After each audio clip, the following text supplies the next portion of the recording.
சட்டப்பேரவை தேர்தலுக்கு வேகமாக தயாராகும் தவேக. நாகை மாவட்டத்தில் சற்று நேரத்தில் மக்களை சந்திக்கிறார் விஜய்.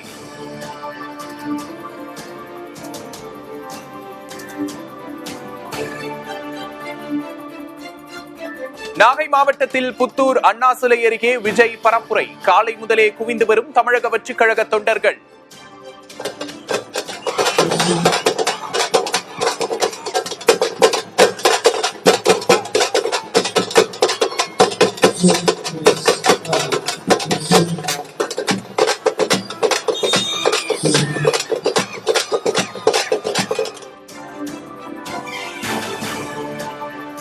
நாகை சுற்றுப்பயணத்தில் மீனவர் பிரச்சனை பற்றி விஜய் பேசுவார் என்று எதிர்பார்ப்பு.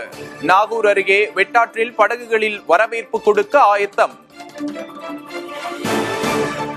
அண்ணா வரப்ப அண்ணா பார்வைக்கு இருக்கிறதுக்காக நாங்க போட்டை காமிச்சு மீனவர் சமுதாயம் இங்க இருக்கிறோம், எங்களுக்கு இது பார்க்கணும் போகணும்னு சொல்லிட்டு அவருக்காக வரவேற்புக்காக நாங்க இங்க போட்டை எடுத்தாந்து கட்டியிருக்கோம். 50க்கும் மேற்பட்ட போட்டுகளை எடுத்தாந்து கட்டியிருக்கோம்.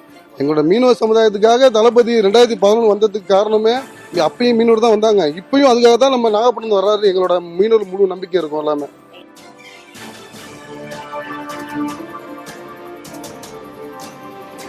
நெல்லை மாவட்டம் விக்ரமசிங்கபுரத்தில் 16 பேரை கடித்து குதறிய தெருநாய். காயமடைந்தவர்கள் மருத்துவமனையில் அனுமதி.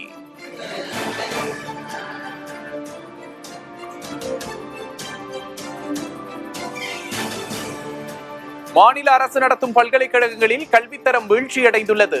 ஏழை மாணவர்களின் எதிர்காலம் பாதிக்கப்பட்டுள்ளதாக ஆளுநர் RN ரவி விமர்சனம்.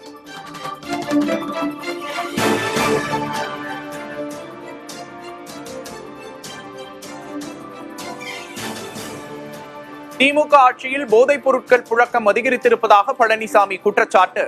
சட்டவிரோத செயல்களை செய்வதே திமுகவினர்தான் என்றும் விமர்சனம். சட்டமன்றத்தில் பேசணும். அப்பொழுதெல்லாம் இந்த ஸ்டாலின் நாங்கள் சொல்வதை எடுத்துக்கொள்ளவில்லை. ஆனால் இன்றைய தினம் தமிழகத்தில் போதைப் பொருள் நிறைந்த மாநிலமா இருந்து கொண்டிருக்கின்றது. மாணவர்கள், இளைஞர்கள், பொதுமக்கள் கஞ்சாவுக்கு அடிமையாகி சீரழியக்கூடிய ஆட்சி, சீரழியக்கூடிய காட்சி இந்த ஆட்சியில் தான் பார்க்கணும்.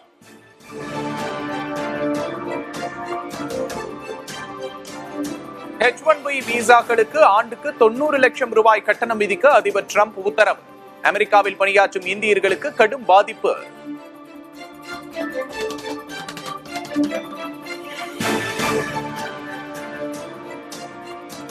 GST வரி குறைப்பு மறுசீரமைப்பு அல்ல, புரட்சி. மத்திய அரசின் நடவடிக்கையால் 2 லட்சம் கோடி ரூபாய் மக்களின் கைகளில் சேரும் என நிர்மலா சீதாராமன் பேச்சு.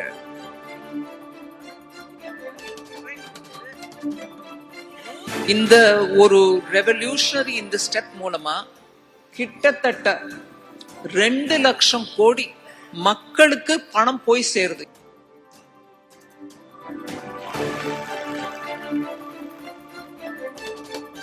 திருவண்ணாமலை செங்கம் பகுதிகளில் 2வது நாளாக தொடரும் கனமழை. விளைநிலங்களில் தேங்கிய தண்ணீரால் அறுவடைக்கு தயாராக இருந்த நெற்பயிர்கள் சேதம்.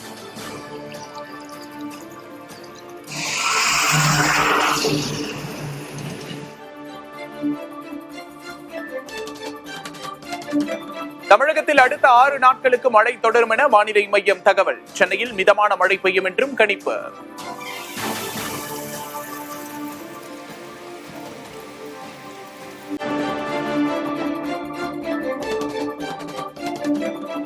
உதகை, கொடைக்கானலை போன்று வால்பாறையிலும் நவம்பர் 1ஆம் தேதி முதல் இ-பாஸ் அமல்படுத்த வேண்டும். தமிழக அரசுக்கு சென்னை உயர்நீதிமன்றம் உத்தரவு.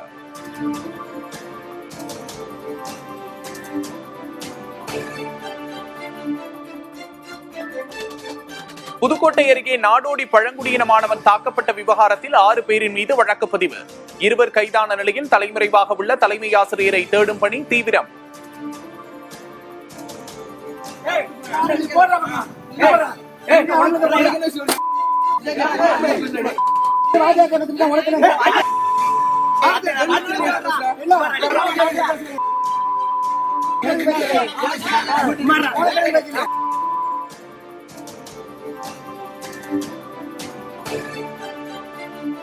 காசாவில் இஸ்ரேல் நடத்தி வரும் தாக்குதலை கண்டித்து சென்னையில் பேரணி. திருமாவளவன், ஜவாஹிருல்லா, வெற்றிமாறன், சத்யராஜ், பிரகாஷ் ராஜ் உள்ளிட்டோர் பாலஸ்தீன துண்டு அணிந்து பங்கேற்பு.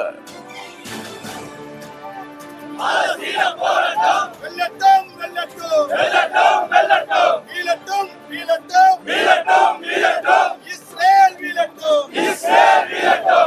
பாலஸ்தீன மக்கள் போர் வெல்லட்டும் வெல்லட்டும் வெல்லட்டும் வெல்லட்டும் வளரட்டும். ரஷ்ய போர் விமானங்கள் தங்களது வான்பரப்புக்குள் அத்துமீறி நுழைந்ததாக எஸ்டோனியா குற்றச்சாட்டு. அப்படி ஒரு சம்பவமே நடக்கவில்லை என்று ரஷ்ய பாதுகாப்புத்துறை அமைச்சகம் விளக்கம்.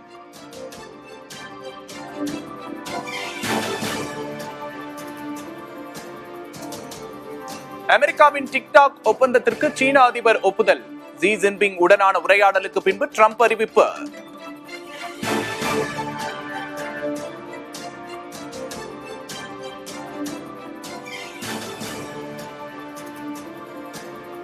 ஆசிய கோப்பை T20 கிரிக்கெட் தொடரில் இந்திய அணி அபார வெற்றி. ஓமன் அணியை 21 ரன்கள் வித்தியாசத்தில் வீழ்த்தி அசத்தல்.